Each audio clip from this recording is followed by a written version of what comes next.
Hello friends, बहुत बहुत स्वागत है आज के इस सेशन में आप सभी का। आइए डॉक्टर कल्पना सिंह के साथ स्टार्ट करते हैं आज का ये सेशन, जिसमें हम एप्लीकेशन ऑफ बर्नौलीज प्रिंसिपल को डिस्कस करेंगे। और इस मेन टॉपिक के अंदर हम डिस्कस करने वाले हैं द वेंचुरी मीटर। तो आइए इस सेशन को आगे बढ़ाते हैं और देखते हैं वेंचुरी मीटर का क्या यूज है, हम कहां पर यूज करते हैं वेंचुरी मीटर को। It is a device used to measure the rate of flow of a liquid through a pipe. Venturi meter एक ऐसी डिवाइस है जिसका यूज हम करते हैं किसी पाइप से पर यूनिट टाइम जो लिक्विड का वॉल्यूम फ्लो करेगा उसे कैलकुलेट करने के लिए। यानी किसी पाइप से कोई लिक्विड फ्लो कर रहा है तो हमें निकालना है rate of flow. Unit time में, एकांक समय में उस पाइप से फ्लो करने वाले लिक्विड का वॉल्यूम, लिक्विड का आयतन हमें निकालना है, तो हम वेंचुरी मीटर का यूज करते हैं। कैसे निकाल सकते हैं हम रेट ऑफ फ्लो? तो जिस भी पाइप से लिक्विड फ्लो कर रहा है उस पाइप को इस वेंचुरी मीटर के एक एंड से कनेक्ट कर देंगे। और जब आप पाइप को वेंचुरी मीटर से कनेक्ट कर देते हैं तो जो पाइप से लिक्विड फ्लो कर रहा है, यानी रेट ऑफ फ्लो जो पाइप में है पर यूनिट टाइम, जो वॉल्यूम लिक्विड का पाइप से फ्लो करेगा वही लिक्विड का वॉल्यूम पर यूनिट टाइम इस वेंचुरी मीटर ट्यूब से भी फ्लो करेगा। यानी अगर हम कैलकुलेट कर लें कि वेंचुरी मीटर में पर यूनिट टाइम लिक्विड का कितना वॉल्यूम फ्लो कर रहा है, तो वही रेट ऑफ फ्लो लिक्विड का उस पाइप में होगा जिसको हमने वेंचुरी मीटर से कनेक्ट किया है। तो हम इसी थ्योरी को लेकर के आगे बढ़ेंगे और वेंचुरी मीटर के यूज को देखेंगे। This venturi meter is also called flow meter. इसे हम फ्लो मीटर भी कहते हैं और इसी को हम वेंचुरी ट्यूब भी कहते हैं। And it is based on the application of Bernoulli's principle. तो आइए देखते हैं कंस्ट्रक्शन कैसा होगा वेंचुरी मीटर का। डायग्राम देखने से ही आपको समझ में आ जा रहा है इसका construction. It consists of a horizontal tube having wider opening of cross section A1 and a narrow neck of cross section A2. Venturi meter का जो मेन पार्ट है वो एक हॉरिजॉन्टल ट्यूब है, एक क्षैतिज ट्यूब है जिसमें एक वाइडर ओपनिंग, देखिए ये कंपैरेटिवली चौड़ा है इसलिए ये वाइडर ओपनिंग है जिसका एरिया ऑफ क्रॉस सेक्शन है A1। और इसी ट्यूब में एक नैरो नेक बीच में बना हुआ है, सकरा भाग आ जाता है जिसका एरिया ऑफ क्रॉस सेक्शन है A2। तो ये मेन पार्ट है। These two regions of the horizontal tube are connected to a manometer containing a liquid of density ρm। Manometer के बारे में हम लोग पिछले वीडियोस में डिस्कस कर चुके हैं। यहां उसी मैनोमीटर को हमने यूज किया है जिससे हम निकाल सकें जो वाइडर ओपनिंग है और नैरो नेक।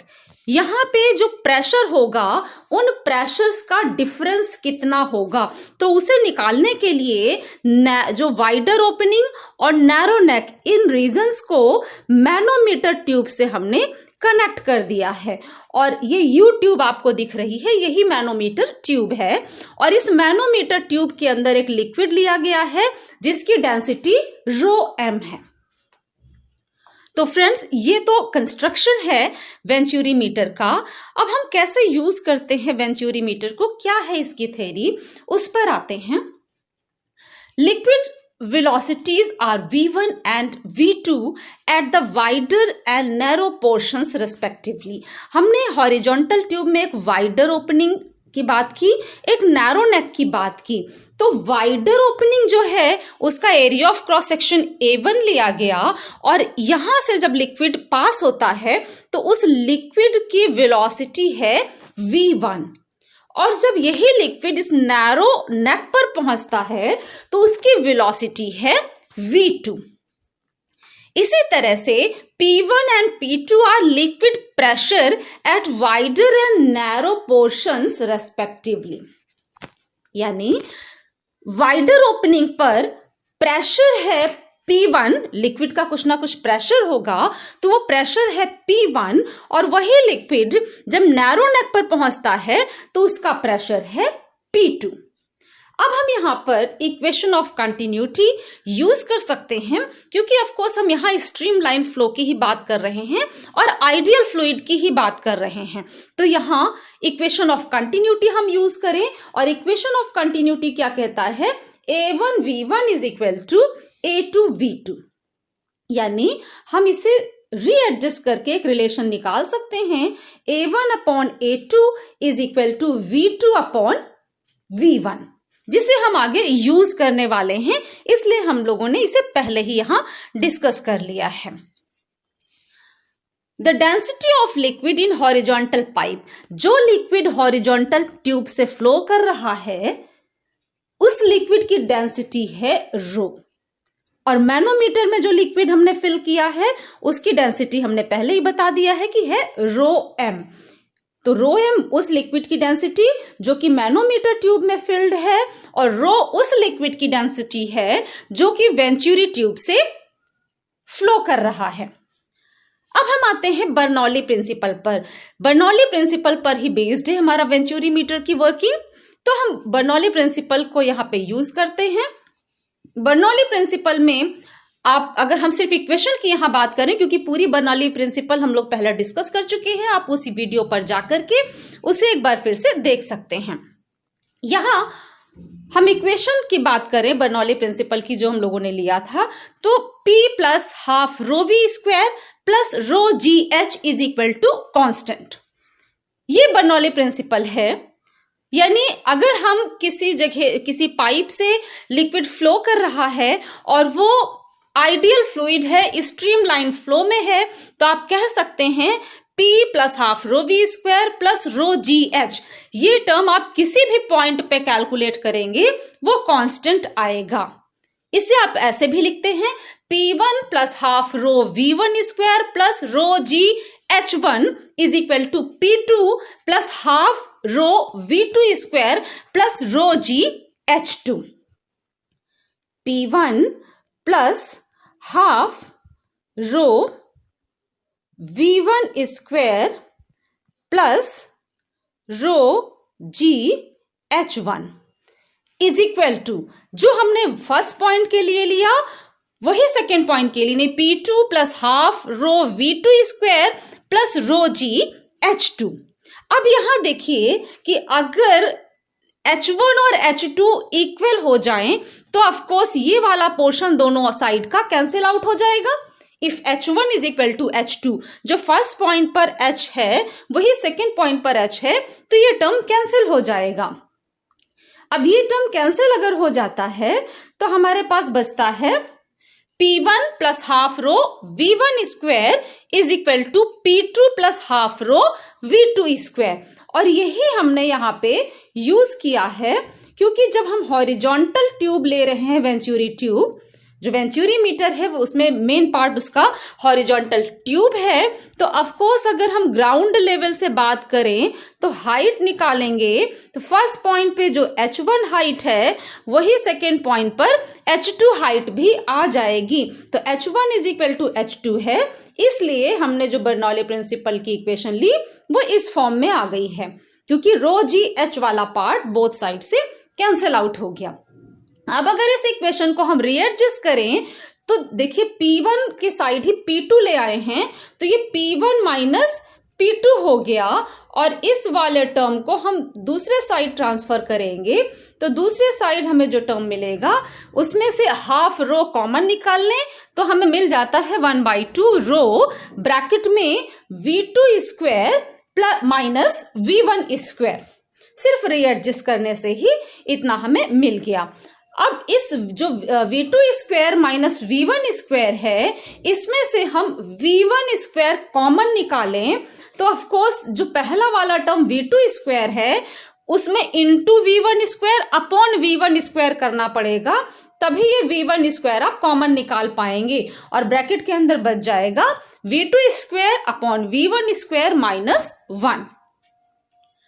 अब जो पहले हमने अभी रिलेशन निकाला था इक्वेशन ऑफ कंटिन्यूटी यूज करके, जहां आपने देखा A1 upon A2 is equal to V2 upon V1, ये इक्वेशन ऑफ कंटिन्यूटी यूज करके निकाला था, वो हमने यूज कर लिया और V2 अपॉन V1 जो वैल्यू है V2 square upon V1 square, उसकी जगह आ जाएगा A1 square upon A2 square. यानी इक्वेशन ऑफ कंटिन्यूटी को रीएडजस्ट करने से जो रिलेशन आया था उसमें बोथ साइड स्क्वायर करके यहाँ पे सब्स्टिट्यूट कर दीजिए।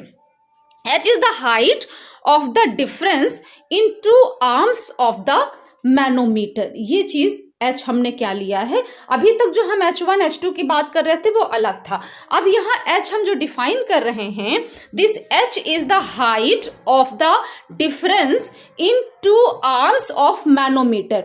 मैनोमीटर की दो आर्म्स में जो लिक्विड हमने लिया है जिसकी डेंसिटी है ρm, तो उस लिक्विड की हाइट का डिफरेंस दोनों ट्यूब में, जैसे इस मैनोमीटर के आर्म में लिक्विड यहां तक है और दूसरे आर्म में ये हाइट है लिक्विड की, तो इन दोनों की हाइट का जो डिफरेंस है वो है h। ये h मैनोमीटर की दोनों आर्म्स में लिक्विड की हाइट का डिफरेंस दे रहा है। और आप मैनोमीटर जब आपने पढ़ा तो आप समझ पा रहे होंगे कि जो ये h हाइट का डिफरेंस है वो एक्चुअली यहाँ इस पॉइंट और इस पॉइंट जहां से मैनोमीटर के आर्म्स कनेक्टेड हैं उन दोनों पॉइंट्स के बीच प्रेशर का डिफरेंस हमें बताता है। तो इन दोनों पॉइंट्स, जैसे यहाँ प्रेशर है P1 और यहाँ प्रेशर है P2, तो एक्चुअली यहाँ प्रेशर का डिफरेंस क्या होगा, P1 minus P2, P1 minus P2। और अगर हम उसे H के टर्म्स में लिखें और जिसकी डेंसिटी मैनोमीटर में जो लिक्विड है उसकी है ρm, तो H ρm G, H रो G से बना, चूंकि यहां हमने रो इस लिक्विड की डेंसिटी ली है जो कि हॉरिजॉन्टल ट्यूब में फ्लो कर रहा है और जो प्रेशर डिफरेंस लिक्विड बता रहा है उसकी डेंसिटी है ρm, इसलिए यहां प्रेशर डिफरेंस क्या आ जाएगा, H हाइट के बेस पर, जो हाइट का डिफरेंस है उसके बेस पर H ρm G that is equal to P1 minus P2। तो यहां इस इक्वेशन में लेफ्ट साइड प्रेशर डिफरेंस है P1 माइनस P2। अब हम प्रेशर डिफरेंस की जगह ये जो मैनोमीटर यूज करके निकाला है pressure difference H ρm G, इसको यूज कर सकते हैं। तो जैसे ही हम लेफ्ट साइड में P1 माइनस P2 की जगह H ρm G लिख लेंगे, हमें इक्वेशन मिल गई H ρm G is equal to 1/2 rho V1 square और ब्रैकेट में है A1 square upon A2 square minus 1। इसको सॉल्व करके हमें निकालना पड़ेगा सबसे पहले वेलोसिटी ऑफ द लिक्विड। हम निकालना चाहते हैं rate of flow of the liquid through the tube या थ्रू द पाइप। तो जब रेट ऑफ फ्लो निकालना है तो उसके लिए हमें चाहिए पहले वेलोसिटी ऑफ द लिक्विड। हमें चाहे V2 की वैल्यू मिल जाए तो भी हम रेट ऑफ फ्लो निकाल सकते हैं, या हमें इस V1 की वैल्यू मिल जाए हम तो भी रेट ऑफ फ्लो निकाल सकते हैं। तो यहां हम V1 निकाल रहे हैं, रीएडजस्ट किया इस इक्वेशन को और सिंपल रीएडजस्ट करने से ही हमें वैल्यू मिल जाती है V1 की अंडर रूट, इस पूरे का अंडर रूट लगा हुआ है यहां पर, under root 2H ρm G upon rho bracket में into A2 square upon A1 square minus A2 square. तो ये वेलोसिटी आ गई इस पॉइंट पर, जो वाइडर ओपनिंग है वहां पे लिक्विड की वेलोसिटी आ गई है। सिंपल इस इक्वेशन को रीएडजस्ट किया है V1 को निकालने के लिए। अब हमें निकालना है volume of the liquid flowing per second, per unit time liquid का कितना वॉल्यूम फ्लो करेगा। तो चूंकि हमने इस पॉइंट पर वेलोसिटी निकाली है V1, अब हम इसी पॉइंट को यूज करके पर यूनिट टाइम ट्यूब से फ्लो करने वाले लिक्विड का वॉल्यूम कैलकुलेट कर सकते हैं। आप देखिए कई बार हम लोगों ने यूज भी किया है इस थ्योरी को जो हम यूज करने जा रहे हैं। यहां देखिए एरिया ऑफ क्रॉस सेक्शन हम लोगों ने पहले ही लिया है A1। तो अगर एरिया ऑफ क्रॉस सेक्शन है A1 और वेलोसिटी ऑफ द लिक्विड है V1, यानी यूनिट टाइम में जो इस पॉइंट पर लिक्विड का पार्टिकल होगा वो एकांक समय में, वो 1 सेकेंड में यहां से आगे V1 डिस्टेंस चला जाएगा। यानी 1 सेकेंड में लिक्विड के वो पार्टिकल जो यहां हैं वो V1 डिस्टेंस आगे चल के यहां पे सारे पार्टिकल्स आ जाएंगे। तो हम ये कह सकते हैं कि 1 सेकेंड में जब यहाँ का पार्टिकल यहाँ पहुंच गया तो इसके पीछे से और लिक्विड के पार्टिकल इधर आए होंगे। तो इनडायरेक्टली हम कह सकते हैं कि 1 सेकेंड में जो लिक्विड फ्लो करेगा ट्यूब से वो ये वाला जो सिलेंड्रिकल शेप मिल रहा है, इस सिलेंड्रिकल शेप का वॉल्यूम होगा। और इस सिलेंड्रिकल शेप का वॉल्यूम हम कैसे निकाल सकते हैं? उस सिलेंड्रिकल शेप के वॉल्यूम के लिए area of the base into height. और एरिया ऑफ द बेस कितना है? एरिया ऑफ द बेस है एरिया ऑफ क्रॉस सेक्शन यानी A1। और हाइट कितनी है? जो डिस्टेंस 1 सेकेंड में लिक्विड का पार्टिकल मूव करता है यानी V1। तो अगर हम A1 V1 करते हैं तो हमें मिल जाता है volume of the liquid flowing per unit time through the tube. यानी हमें सिंपल करना क्या है, जो V1 हमने निकाला है इसे A1 से मल्टीप्लाई करना है, A1 V1। तो V1 की वैल्यू ये वाली सब्स्टिट्यूट करेंगे और हमें मिल जाएगा यूनिट टाइम में इस ट्यूब से फ्लो करने वाले लिक्विड का वॉल्यूम। अब फ्रेंड्स देखिए, अगर हम V1 की जगह V2 कैलकुलेट कर रहे हों, हमने V2 निकाल लिया हो, तो हमें पर यूनिट टाइम जो लिक्विड फ्लो करेगा उसका वॉल्यूम निकालने के लिए फिर इसी पॉइंट को यूज करना होगा। यानी उस केस में हम यूनिट टाइम में फ्लो करने वाले लिक्विड का वॉल्यूम कैसे निकाल पाएंगे? तब हमें V2 को A2 से मल्टीप्लाई करना होगा, यानी A2 V2 करेंगे। और अगर हम V1 ले रहे हैं तो हमें A1 से मल्टीप्लाई करना है, तभी वो वॉल्यूम निकलेगा लिक्विड का जो यूनिट टाइम में ट्यूब से फ्लो कर रहा है। तो इस तरीके से ये वेंचुरी ट्यूब से जो यूनिट टाइम में लिक्विड फ्लो कर रहा है उसका वॉल्यूम हमें मिल गया। और यही वॉल्यूम होगा उस पाइप से फ्लो करने वाले लिक्विड का पर यूनिट टाइम, जिसे हमने इस वेंचुरी ट्यूब से कनेक्ट किया हुआ है। तो हमें वो मिल गया जो हम कैलकुलेट करना चाहते थे, यानी rate of flow of the liquid through a given pipe, और जिसके लिए हमने वेंचुरी ट्यूब का यूज सीखा है। तो फ्रेंड्स, आज के इस वीडियो में इतना ही। आगे की जानकारी के लिए आगे की वीडियोस देखते रहिए। और आज का वीडियो अगर आपको पसंद आया तो वीडियो को लाइक करना और चैनल को सब्सक्राइब करना बिल्कुल भी ना भूलें। Thank you.